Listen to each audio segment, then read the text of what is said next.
It means everything, and they mean everything to the football club, because as I always say, they are the football club, the heart and soul of the football club. And as much as we'll now, my focus is always on the players. Rightly so, the fans have got to celebrate the next few weeks and the next few months.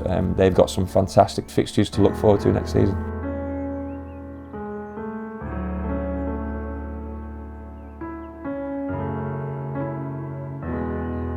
Start off with, Matt, I was just going to take you back just about a year ago. A season had just come to an end with no fans for pretty much the whole year. Just missed out on the playoffs in an empty stadium with a draw against Barrow. How was the mood around that point for you guys? Pretty rough, I think it's a fair comment to say. Soulless stadium to finish that game, so such a contrast to what it is at the moment or what it's been in recent weeks. A strange feeling because we came so close. With a stretched squad, a young squad, made huge sacrifices that season.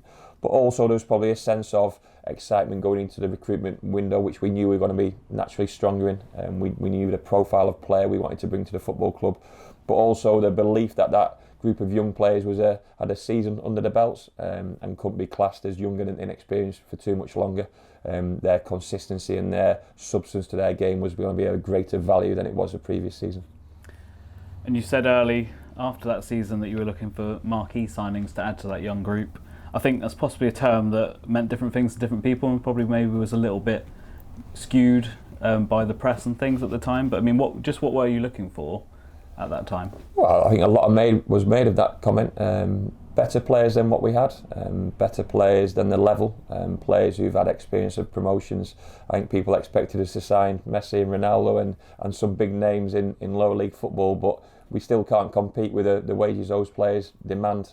So we've got to be inventive, we've got to be creative in relation to our recruitment, and we signed 3 or 4 players who we felt would make the team better. It's easier said to say now because they've proved it. But we were really excited about those signings. We had to wait a little bit longer for some of them, had to be patient in some departments, but we felt the general feeling towards the group was that we were going to bring in 3 or 4 guarantees who were going to play week in, week out and improve that team. You brought in a couple of players who were probably feeling a bit low at the time. I mean, Tim Dieng had been on the back of 2 back-to-back relegations with Southend. I mean, how do you help make those players feel a bit settled and and good about themselves? Well, just get them playing football freely again. It'd been such a difficult time for Tim, but that was probably a more of a reflection on the club as opposed to Tim's game, and that's why we moved towards him. We got great references, great information and knowledge from people we trusted in the game in relation to Tim. We felt he could add something to us. There was a level of play in both boxes which we thought would be absolutely vital. We might have actually thought more of it in a defensive capacity than an attacking capacity because he played more at centre half than centre forward in his time at Southend. But we also felt that we could cover those positions and allow him to play his comfortable game, which was in the middle of the pitch and in central midfield. And his contribution since then has gone from strength to strength. What a fantastic signing. And that's part of being creative in the transfer market. Not many people would touch a player on the back of 2 relegations and coming out of the Football League, but we knew what he'd done earlier on in his career, and we also did a lot in relation to his character. And the moment we met him, you almost fell in love with Tim Dieng, and we wanted to bring him to the football club. So he was which I classed as a marquee signing at the time, but maybe one which the fans didn't quite class as that. And I guess the headline signing at that time probably was Sam Nombe. A big transfer fee spent on him from a club that very would spend a transfer fee. So what was it about him that really excited you? Well, first and foremost, we were only really able to spend that transfer fee on the back of selling Ryan Bowman. It's important we touch upon that move for Ryan, which we felt was the right time and the right finances for the football club. We were also selling Joe Randall for a substantial fee to Peterborough, and that's 2 good players taken away from that squad, which we've talked about building towards. So Sam Nombe was a player who we admired from afar. It became apparent that he was not going to get the game time he desired and wanted at MK Dons due to their style of football and their manager at the time. And a player that as soon as he came available in a loan capacity first and foremost we moved towards, but when it became apparent that we might be able to take him on a permanent basis, then we move really strongly towards it. And we're grateful to the football club to allowing the finances for that to happen. We're grateful to MK for allowing us to split the payments over a longer period of time in terms of what we can afford and when we can afford it. But a player who really got their fans excited about the new season. He played League One football. He'd been on loan at the Championship level with Luton for the 6 months previous to coming to ourselves. That hadn't quite worked out for himself, so we needed to give him a fresh home, a fresh opportunity, and there was a real positive feel when he walked in the door. The same as well with getting that loan of Cam Dawson as well. I mean, that was it turned out to be a masterstroke, didn't it? But at the time, it felt like it would be a really good signing. Yeah, and we speak about luck in football. We were working towards other targets in the goalkeeping department throughout pre-season. We were comfortable with taking it down to the wire and taking it quite late. More than likely, it was going to be a loan as opposed to a permanent.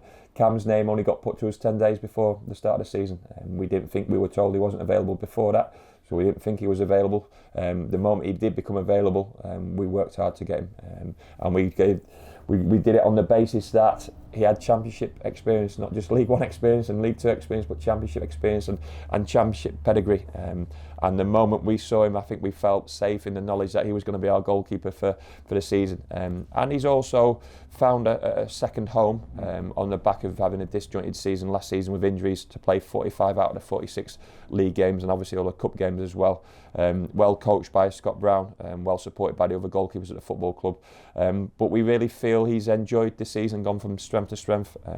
For me, he was the goalkeeper of the season, and he goes back with our best wishes. But at the time, sometimes you need a little bit of luck in football, and his availability certainly came at a time where we needed it.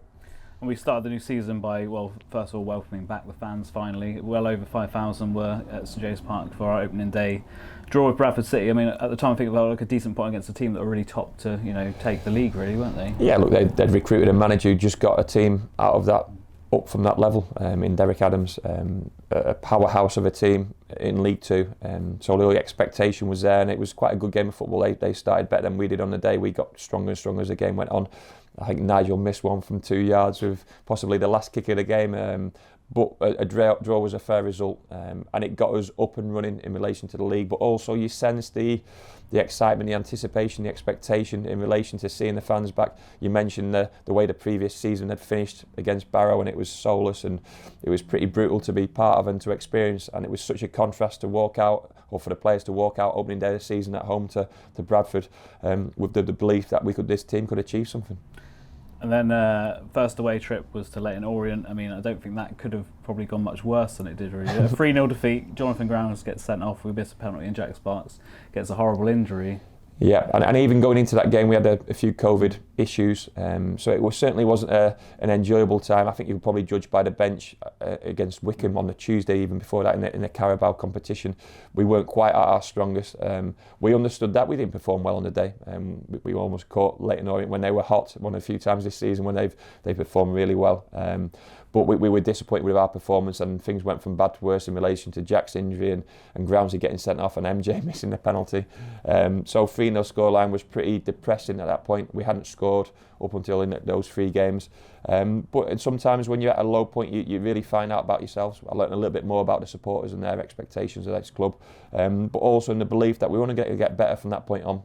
We were still bringing players to the football club. We had players waiting in the wings just to bypass the COVID protocols or return from injury or suspension. So we wanted to get stronger, and I'd seen enough in the opening few games to believe that group could still compete. And a goal could really lift the mood, can't it? And that, Bristol Rovers visit St James Park, bright sunny day, and we're 4-0 up after 20 minutes. Yeah, but even before that, the performance at Barrow, a gritty performance, a windy night, supported well by the fans. We showed a stubbornness not to get beaten that night, and I thought that preempted what happened next in relation to the free-flowing performance against Bristol Rovers. So it's important you look back at moments, because if we'd have gone up to Barrow and got beaten, then the feeling going into that Bristol Rovers game would have been totally different. And even the start of that Bristol Rovers game needed something to release it. And MJ's goal was quickly followed by 3 more in quick succession, and all of a sudden we've been waiting 3 or 4 games for some goals, and they all come at once. But what a fantastic opening 45 minutes to that game against another favourite for promotion at the start of the season, obviously a team who've achieved that promotion as well. So to see the team perform in that manner just boosted everyone's confidence, and then we were certainly up and running in terms of the win, and then we picked up from there. Yeah, moving into September, a decent boy at home was followed by that 4-0 thrashing of Scunthorpe away. I mean, it started to feel like, you know, Giovanni and Tim and the whole team were sort of clicking at that point. Yeah, look, MJ was in the goals. Giovanni was doing what he's done all season in terms of assisting and providing and creating, and Tim was up and running. And you know, we were able to get more balance within the team, despite Jack Sparks' injury, which we've just mentioned previously. Jet Caprice came in at left wing back and was performing well. So people were more up to speed. Sam Nombe was back from the COVID issue. Alex Hartridge was back from this COVID issue. So the squad was naturally stronger, and we had more selection to choose from. And they were performing a lot better as well. And you know, some of those score lines you've mentioned are really strong in relation to the confidence.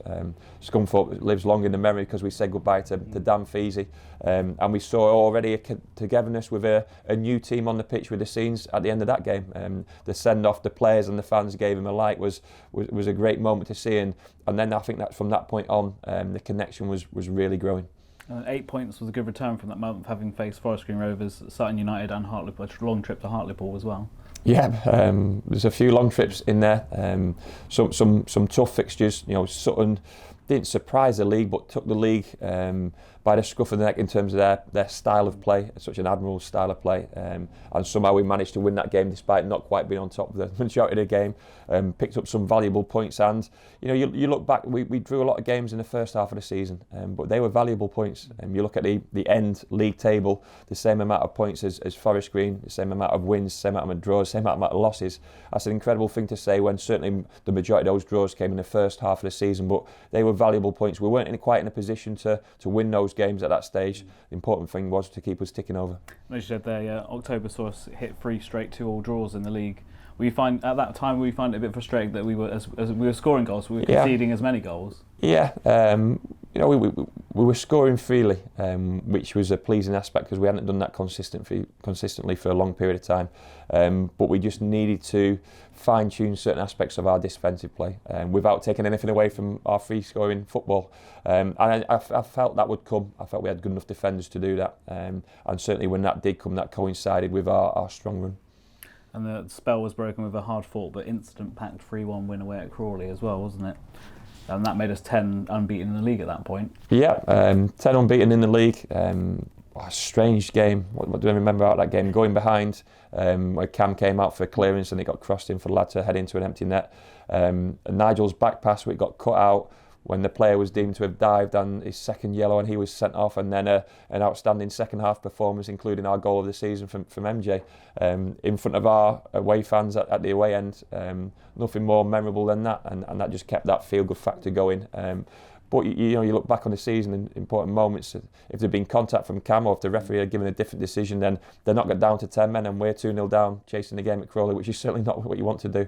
But all things were starting to go in our favour, and that unbeaten run just kept on growing the confidence of the group, and our performances were improving. You say about things going in our favour. You ended October with a pair of 2-1 victories over Mansfield and Salford, but luck, that Salford game, you know, last minute, Jake Priest hits the post and it goes in off the keeper, and the away end goes crazy. Yeah, we played pretty well that day, and we rightly to mention the luck, because the goal and the end part of it was lucky in terms of Jake's shot. It was a good shot, hit the inside of the post and hit the goalkeeper and went in. But even before that, Podge had a chance saved by the goalkeeper. I was pretty pleased with our performance away at a big club in Salford.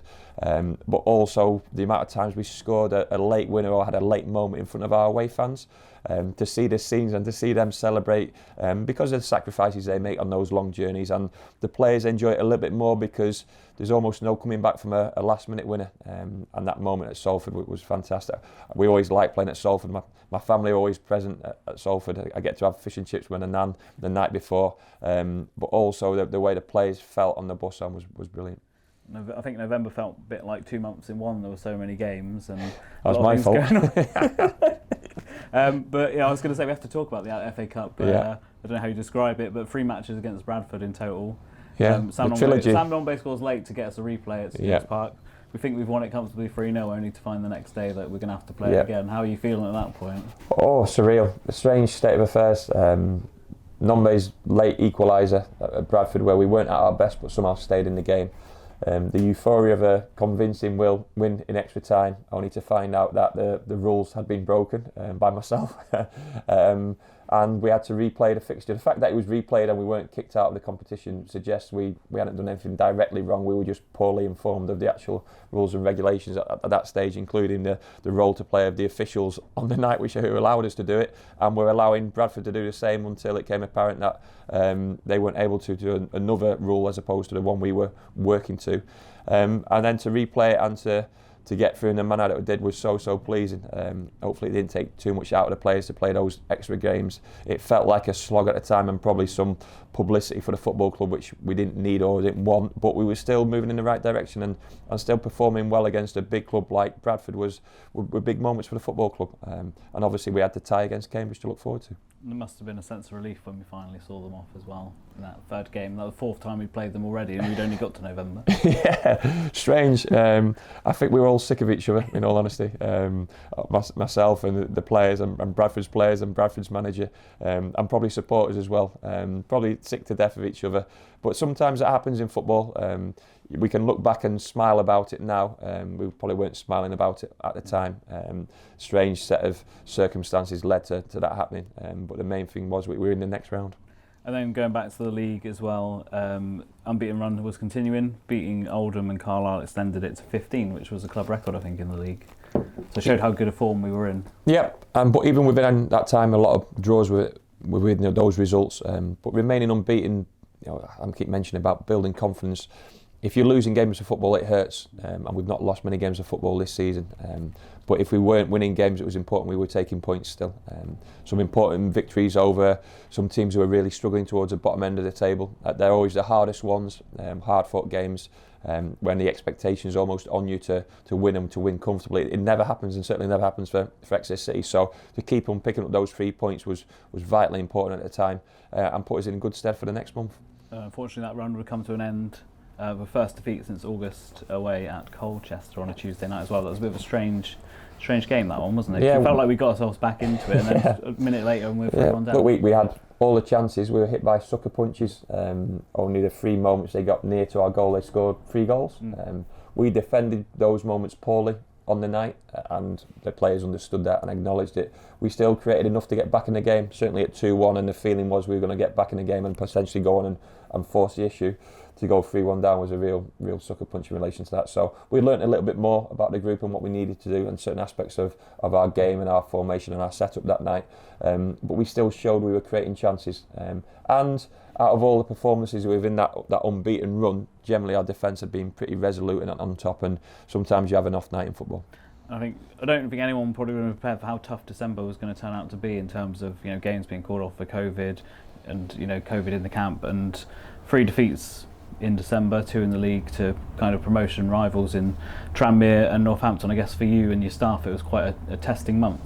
Yeah, I mean, we went to Cambridge in the FA Cup and played fantastically well. A game I remember for the game which Sam Nombe picked up his injury.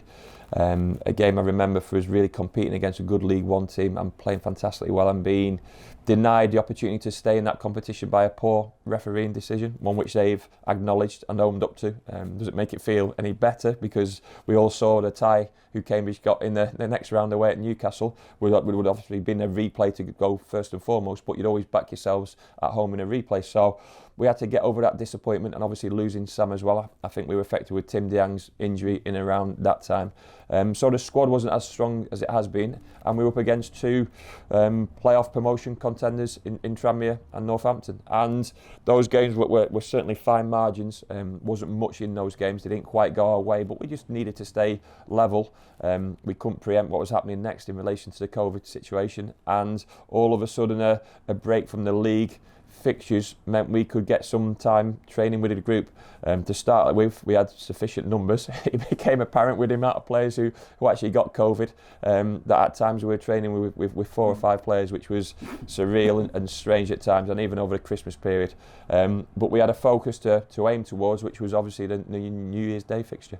And moving on to that fixture as well, a bit of a still major issues in the squad. You've had to recall Czech Diabate from his loan spell at Truro, and a depleted side put in a really strong performance, but just come undone at the end. But yeah. How proud were you of that effort? I'm proud of how we'd kept the group together in the build up to that game. That was the game which I saw something slightly different in terms of our dynamic and the dynamic of the group.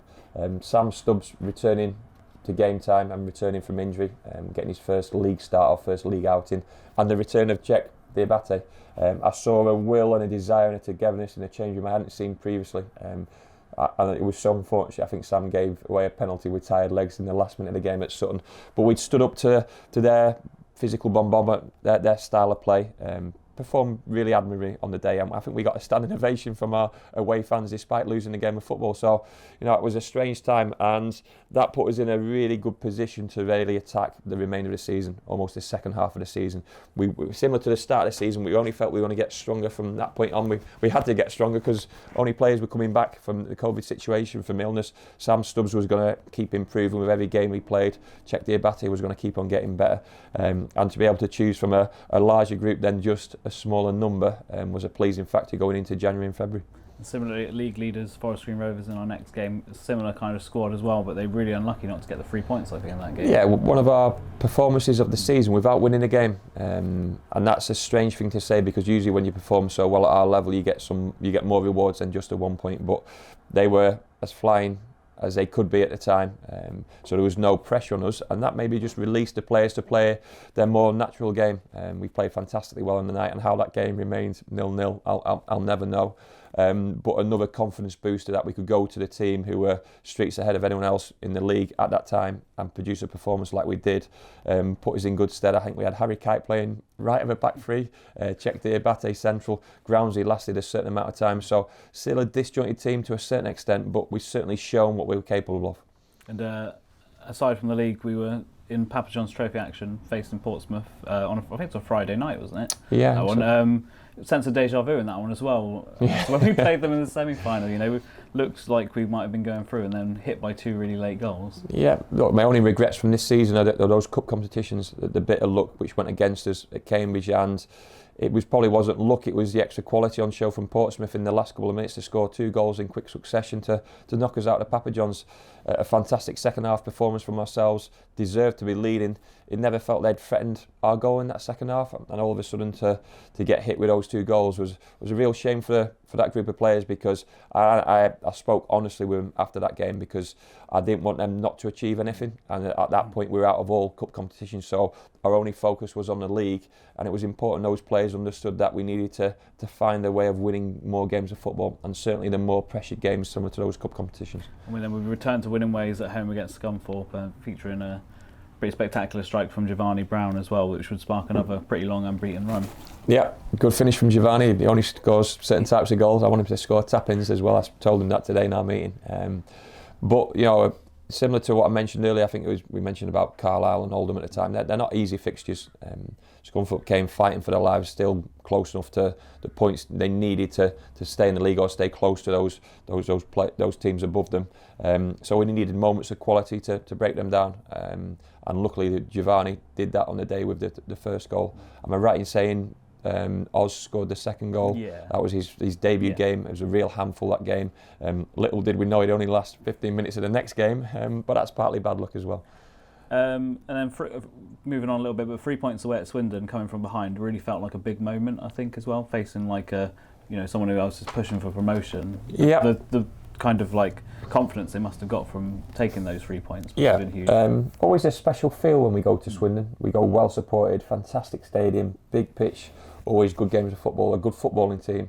A really even game for 60, 70 minutes. Unfortunately, we found ourselves a goal down, and we rejigged a few bits and pieces and took a few risks in relation to the personnel we put on a football pitch. I think we brought Sam on, who was returning from his original first injury. Scored an outstanding goal in the form of Giovanni, and then Tim's late winner, and the scenes behind me to my left and to the side of me in the away end were incredible, because we're probably a bit cold and windswept, I think, on the day. But a better feeling than we'd had there previously. Certainly in the big games of the past, we'd gone there well supported but not quite produced on the day, and that last 10 or 15 minutes was a big turnaround and put us in good stead for what was next. It was followed up by a late winner by Czech at home to Orient. I think that was a game which kind of felt like it was petering out to a 0-0 draw, but I mean, it showed that how fit this team was, how dedicated they were to just continue to the final whistle. Yeah, we kept going that evening, It wasn't pretty. Leighton Orient were in a difficult position at the time, got bodies behind the ball, were physical, We're always a threat on set pieces, but it was a set piece ourselves in the last few minutes, and our set pieces improved the second half of the season. That's testament to Wayne Carlisle and the staff who've done an awful lot of work, and the players who've started to believe in it a little bit more and to execute what we've been asking of them.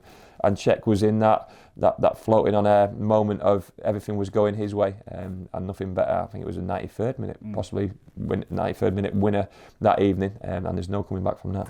And then after a great 1-0 win away at Bradford, we had that incredible match against Harrogate under the lights as well. You know, so we hadn't conceded many goals up to this point, but then suddenly we were 3-1 down against them. Did you have belief that we could do it and turn it around? Yeah, I knew we were at a slight low because of the exertions in that Bradford game. Whenever a team plays Bradford away, the next game they always struggle. Physically, they're out on their feet. So we made a few changes going into that game because we needed to freshen the team up, and it didn't quite work in terms of the way the system was functioning. I think I got booed or a bit of abuse for bringing Czech off to go back to our preferred system early on in that game, but I needed to affect the run of the game. We were 2-0 down and it wasn't going our way. We quickly got it back to 2-1. I think I made another change in terms of bringing Tim on at half-time for Nigel. A much improved second half display, but then we found ourselves 3-1 down to a set piece.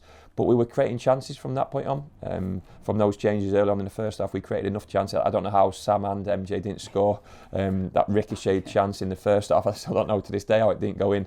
But I felt we had a goal threat there throughout that game. And it came to fruition. I think Groundsy got us back in the game, then Tim's header, and then Jack Sparks' Titanic moment at the end of the game in front of the big bank was incredible. But a game which took a bit out of me and the players and probably the fans as well, because as a manager you live and die by your decisions, and I made certain decisions that night which I felt were the right thing to do for that football club. They weren't well received at the time, but you've got to be thick-skinned as a manager. You've got to always do what you feel is right, and luckily they proved right. I don't think your heart could take that every week, but I mean, games like that just show how special football can be, don't they? Yeah, and there might be some people who'd left early, maybe left at 2-0 down, maybe left at 3-1 down. I honestly don't know. Our fans always stick with us. But football's a strange game.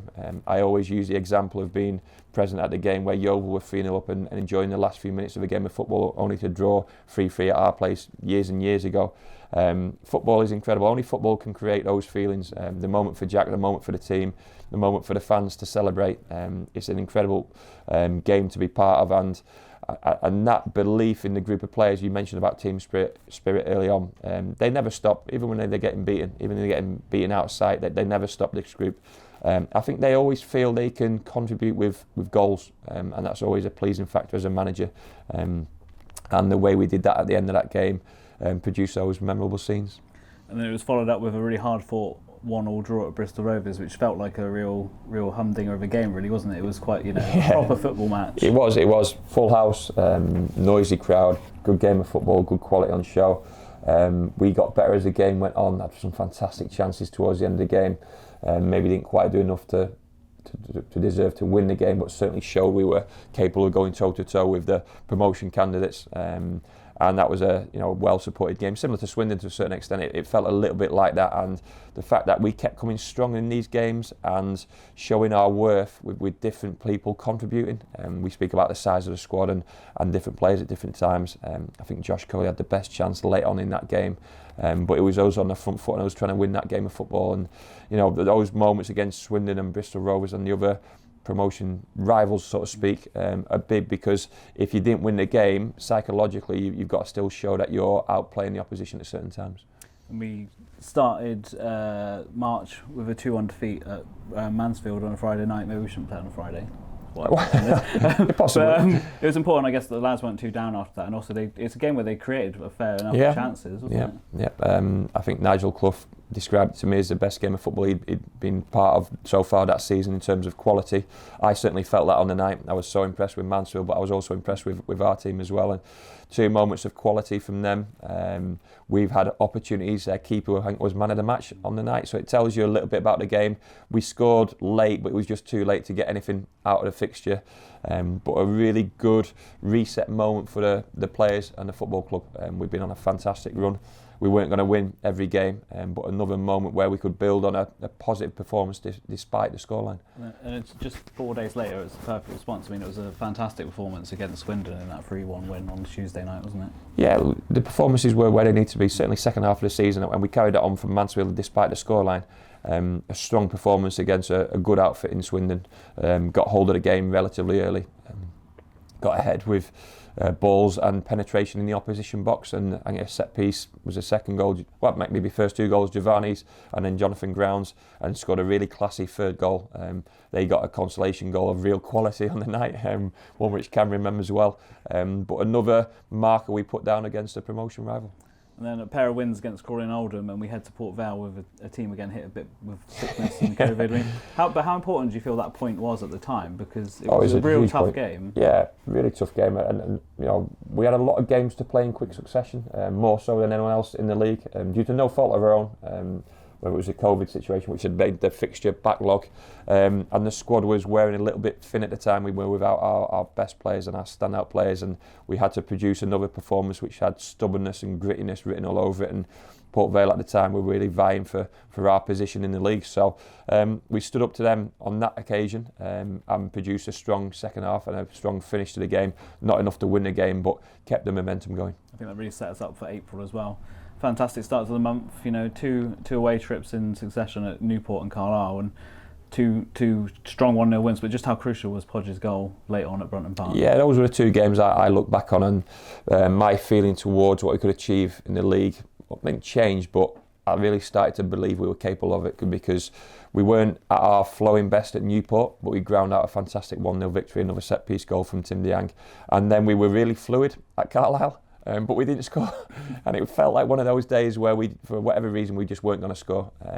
I was stood on the sideline thinking, what else can we do to affect the game? And you're putting Podge on for a moment where you hope the ball will fall to him in the 6-yard box or the 18-yard box, and luckily it did from a corner and a header back across a goal from Tim Diang. And the scenes and the feeling, even more so because you guys know the journey we had up on the Friday, the long journey, the sights we saw at the Janet Richards service station, everyone else in a happy spirits on their way back from the Grand National, and we're as miserable as can be, eating a Subway at the service station, having been on the coach for best part of 12 hours. But that brought us closer together.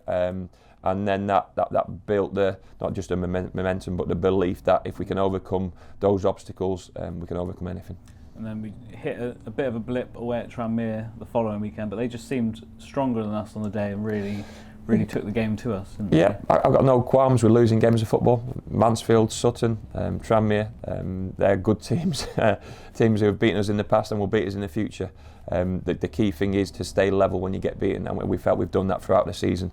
We did it in December when we lost a few games on the bounce. We certainly did it in the running, and that was an important thing for myself and the coaches to concentrate on, is keeping the players mentally where they needed to be. We knew we were showing the quality and the performances. We were going to lose games of football. There was going to be times where nerves and edginess played a part, but on that day, Tranmere fully deserved the victory.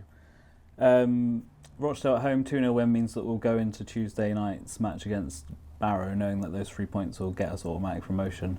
I mean, how do you prepare for that? What's it like in the dressing room? What's it like for you? Are people getting excited, or are they just... Look, people are getting excited, rightly so, but try not to change. Try and keep everything like we've done the previous 40-odd games leading into the Barrow game. Don't let the players get caught up in the moment and the feel of the game as much as the actual outcome of the game and the process of the game. We knew that if we performed anything like we could, we'd have a good chance of winning that game of football. We didn't preempt how the game would start. Almost a freak goal which went all the way in from the throw and hit Cam on his back off the post. But then to get back in the game, we better look ourselves with a deflection, and then it was a war of attrition and who blinked first. And we weren't creating many chances, neither were Barrow. I think Cam made an outstanding save with about 25 minutes to go, and then MJ's moment came. A good bit of play, one of the only times we got balls in and around their 18-yard box, because he pinned us back so much on the night, and it fell to our captain and our best finisher, and he smacked it in underneath the goalkeeper, and the place erupted. And I felt relatively calm at that point because there hadn't been many chances in the game. I couldn't see them breaking us down from that point on. We just had to see out the remaining time, and then the scenes at the end were incredible. I guess one thing to focus on there as well, we hit a period where attendances have really spiked at St James Park as well. The place was full for that game and pretty full for the ones before. How much of a difference did that make to the general atmosphere? Well, that's what we aim for as a football club. We need it to help generate the income. We need to keep producing what we want on the football pitch. So it shows there are fans there if we can attract them. We've attracted them with our league position and the football we've played this season, but also the state of the league going into the final finish. I think you could sense it a little bit even as early as Stevenage, when it was just building and building and building, and even some of those games you've mentioned, with no disrespect to the opposition, they weren't bringing a big away contingency and a big away following, so we were really packing out the park ourselves and creating the noise and the atmosphere, and that went into the players, and they really enjoyed playing in those circumstances and that environment. And if you had to close your eyes or could picture the park of what you want it to look like, it would look like that. You know, barely any away supporters, our home fans in the away end, let alone in the big bank as well, and I'm full voice and full noise, and I'm fully supportive of the group. I think 95th minute of that game was all got a bit surreal, really. I mean, you know, the ref's desperate to get off. Cam's about to take a goal kick. Everyone from the big bank is literally on the pitch at this point, and the whistle blows, and now you're a League One team. I mean, how are you feeling at that point? What's your first sort of reaction? Look, it was surreal at the time. I always asked Scotty to speak to the official, and he was saying that's it, and I'm looking at the referee, I'm looking at fans and thinking, if this isn't it, then they're coming on the pitch anyway. He'd already gone down the tunnel by that point as well. So I don't know how he cleared the pitch from that point on, so I was just hoping and praying he was going to blow the whistle, and you know, it was a hug for Wayne on Greener and Scotty and my staff, and you know, then you're quickly thinking, I've got to make sure the opposition staff and players get off the pitch safely and in the changing room. And I went and sat in my office and just had probably 5 or 10 minutes on my own whilst the players were getting carried off the pitch and so on and so forth. And just you know, moments where I suppose you think about your family as much as anything, because they're the ones who've sacrificed the most. You know, the wife and the parents and the immediate family have been through everything with me. So my thought process was with them initially, and then messages start coming through and the players start to seep into the change room, and then the hugs and celebrations start, and then you're able to go back out onto pitch in a more composed capacity, try and do press amongst the chaos, get soaked through with champagne, and the celebrations were the celebrations, and the footage you guys got, that lived long in the memory. The memories are there, but the footage is there and the proof is there in the pudding, and we're all part of something special that night. And for a club that's spent the last decade in League Two, those three, you know, you were involved in those trips to Wembley as managing one of them. It just probably must have felt like such a huge moment. I give Pierce a special hug, and MJ. Pierce had played in those games. Archie had played in one. MJ had been around a couple of them. It meant more to a lot more people than normal, simply because some academy products have been with that club for a longer period of time. We've all played our part in what's happened over the last 6 to 10 years. Players have been so close in the past. The relief was obvious, but the feeling of how proud we were of that group, and to achieve it with even 2 games to go was a fantastic achievement. And they'd done it with a togetherness and a will. I always use the word, the desire and the team spirit, which we hadn't had previously at the football club, and it's the best I've ever seen. And I'm so pleased they've found a way to be successful while still enjoying each other's company. And then everyone behind the scenes, yourselves included, just doing the interviews with smiles on our faces, and just the knowledge that we were going to be in League One next season, and all our hard work had paid off, and we could almost look forward to what was to come in the remainder of the season. I think it just feels apt, because we go back to the start of this interview and I asked you about that day against Barrow a year ago, you know, how miserable that was, and then fast forward 12 months and the complete opposite has happened against Barrow as well. You couldn't get any more opposite than an empty stadium with no one there, and I remember Will from Carpet presenting MJ with a Player of the Season award, and that was a hollow moment because there was no one there to witness it, and we were dejected and low on the back of not getting into the playoffs anyway. And then to see the absolute opposite of how many thousand fans on the pitch, possibly 6,000 or 7,000 on the pitch, or celebrating in the stands, or just going mad, and the euphoria and the bedlam, and seeing the players, and I spoke about family and support networks, and for the players to be able to do that in front of their families as well, that's huge. To be able to do it with people they love and who care about them, present and correct, that's incredible. So you'd like to mention everyone who's been involved, the trust, Julian Taggart, absolutely everyone who's played their part, but it's still down to that group of players, and everyone else around it can take so much recognition, but the players are at heart, hence why they're the ones who get carried off the pitch. And after that, we head to Northampton, picking up a point, which means somehow we've chased down Forest Green's 18-point lead at one point and would be going top into last day. I mean, impressive considering there must have been some serious hangovers in that. Yeah, okay. That was the fixture I was really worried about because I celebrated for a brief time on Tuesday night, but I saw how the group were Wednesday, and I saw them on Thursday, and quickly when your focus goes away from what you've been working towards for so long, you quickly have to find a new focus, and we were able to do that in relation to trying to then win the league and put in a good performance at an outstanding team in Northampton. But even then you could sense the celebration was still there. The away fans, the home fans were noisy enough, let alone the away fans, but a fantastic atmosphere, and it felt like every game, the last 10 or 12 games of the season were big games, whether they're home or away, big attendances, big followings. The games which players at League Two don't always get to play in, and that's no disrespect to the league or the level, but there's a lot of games which are poorly attended and small and low in terms of atmosphere. It felt like a lot of those games towards the end of the season had strong atmospheres and noisy atmospheres, and not only were we well supported, but other teams we're playing were well supported as well, and that was a good performance away at Northampton. And we come down to Port Vale at St James Park last day of the season. It probably doesn't end as you'd have hoped with that 1-0 defeat, but meaning we finished second. But you offered that in August. I'm sure you would have, taken someone's hand off for it. So and still a great end to the season nonetheless. Absolutely, and we were beaten by Port Vale.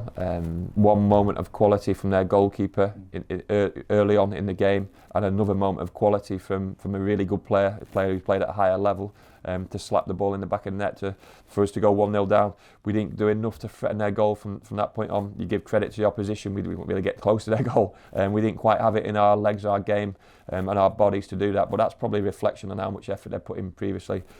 And like I touched upon, full credit to Port Vale. They're the only team I think to stop us twice throughout the whole campaign, so you give credit where credit's due.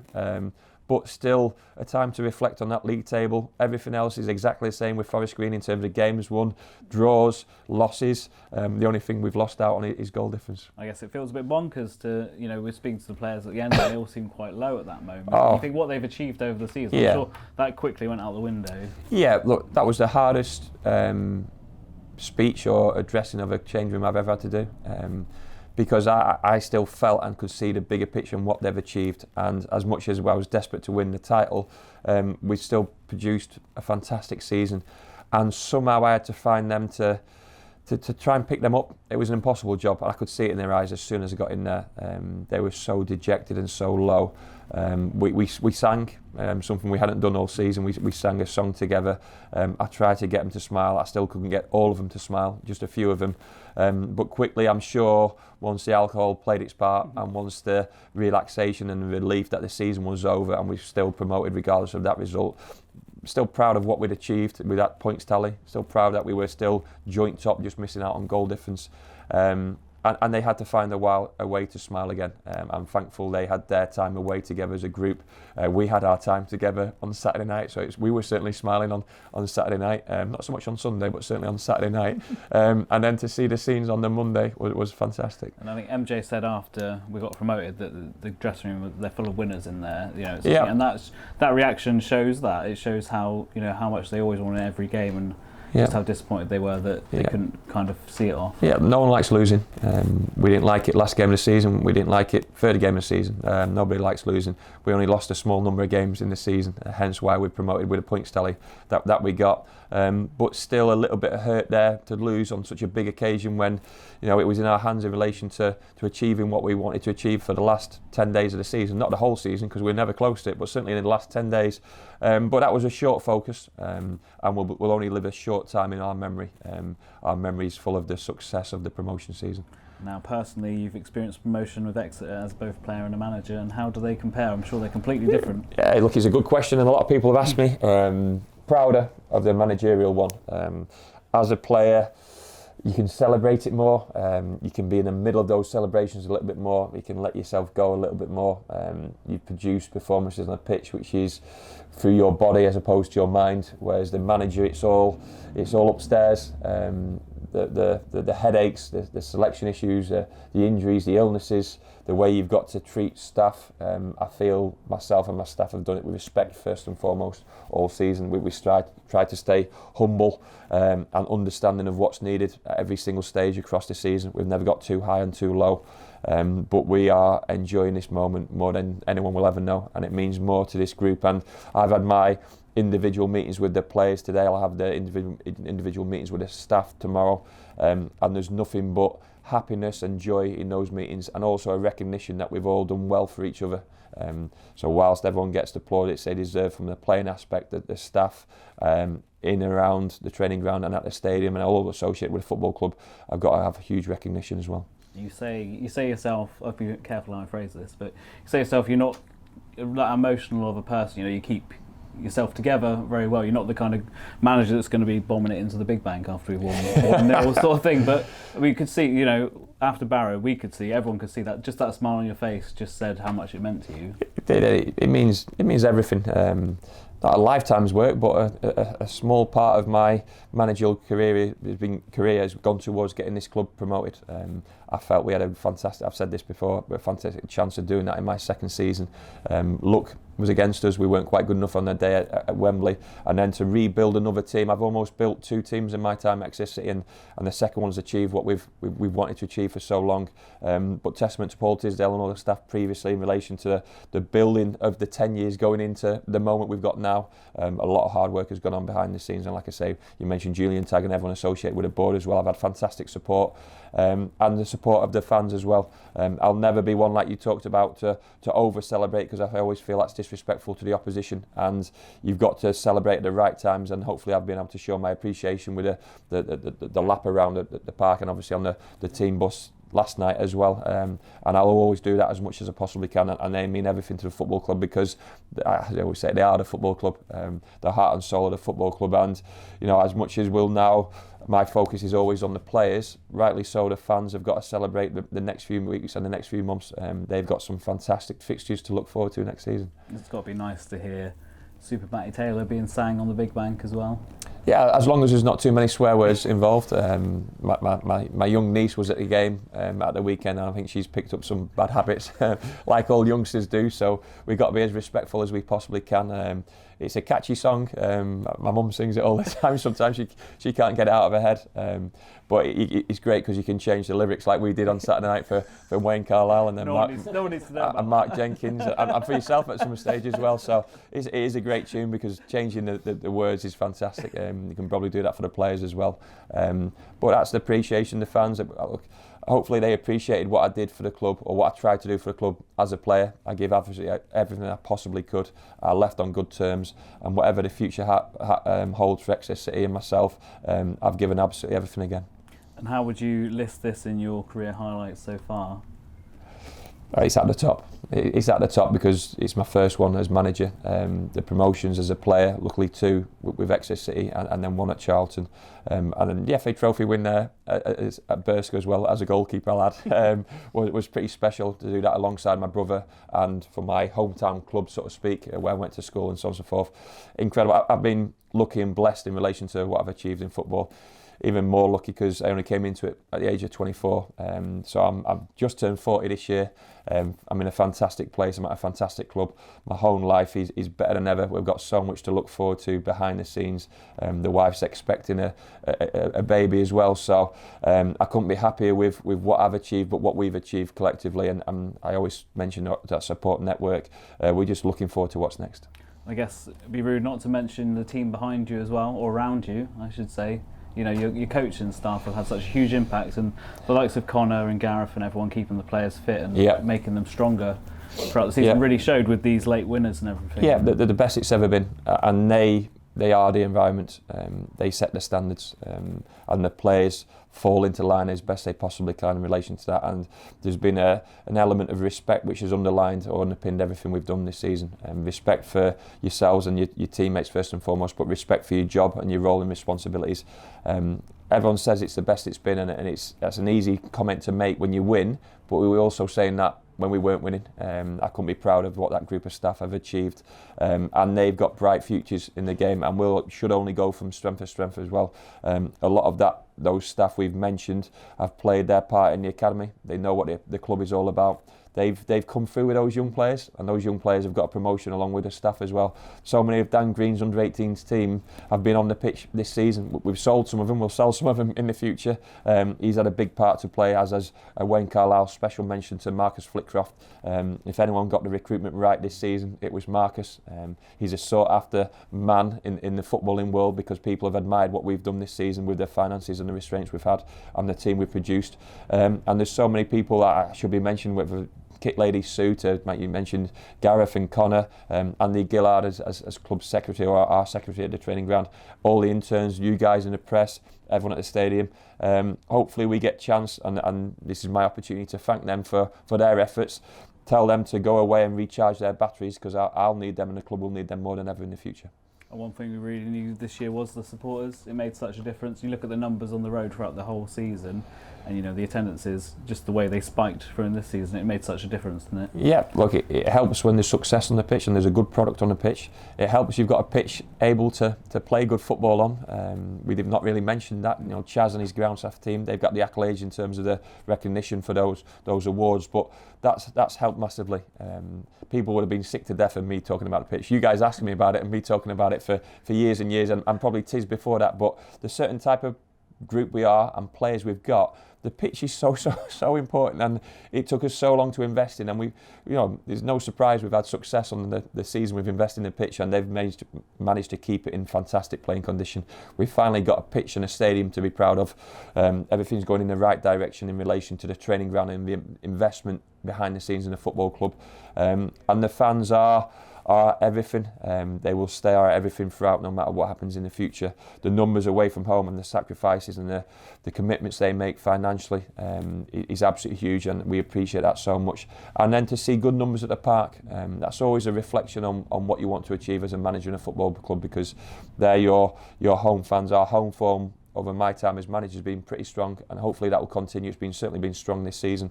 They want to see good football, they want to see academy products, they want to see a certain profile on that football pitch and a certain type of characteristic, and I think this group reflects our fans more than any other group.